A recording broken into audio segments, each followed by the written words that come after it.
Hi friends, আজ আমি তোমাদের সাথে শেয়ার করছি ছোট আলু দিয়ে ডিমের ঝোল। আমরা তো সব সময় পেঁয়াজ রসুন আদা দিয়ে ডিমের তরকারি খেয়ে থাকি। আর আমরা এই তরকারিটা ছোটোবেলাতে খুব খেতাম পেঁয়াজ রসুন ছাড়াই। আমাদের বাড়িতে পেঁয়াজ রসুন খুব একটা খাওয়া হতো না, তাই কিন্তু খেতে খুব ভালো লাগতো। তাই ভাবলাম তোমাদের সাথেও শেয়ার করি। প্রথমে আমি ছোট আলুগুলোকে আর ডিমগুলোকে কুকারে একটা সিটি দিয়ে নিয়েছি, এরপরে ছিলে নিয়েছি।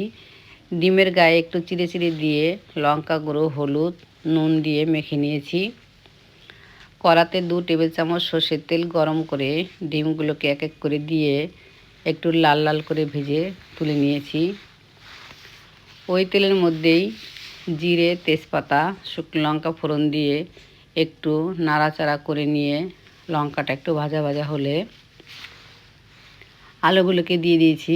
আলুগুলোকেও বেশ কিছুক্ষণ টাইম ধরে একটু ভাজা ভাজা করে নিয়েছি, তাহলে টেস্টটা একটু ভালো হয়। পরিমাণ মতো নুন, হলুদ, লঙ্কা গুঁড়ো দিয়েও বেশ কিছুক্ষণ টাইম কষিয়ে নিয়েছি, যাতে কাঁচা গন্ধটা না থাকে মশলার। এরপরে পরিমাণ মতন গরম জল দিয়ে কিছুক্ষণ ফুটিয়ে নিয়েছি। ভালোভাবে তরকারিটা জাল হয়ে গেলে ডিমগুলোকে দিয়ে দিয়েছি। আরও কিছুক্ষণ ফুটিয়ে নিয়েছি, যাতে ডিমের মধ্যেও মশলাগুলো ভালোভাবে ঢুকে যায়।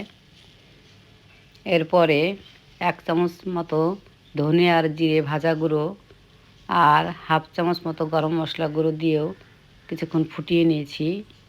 বেশ কিছুটা ধনে পাতা কুচি দিয়েও রান্না করে নিয়েছি 1 মিনিট মতো। তারপরে নেড়ে চেড়ে নামিয়ে নিয়েছি।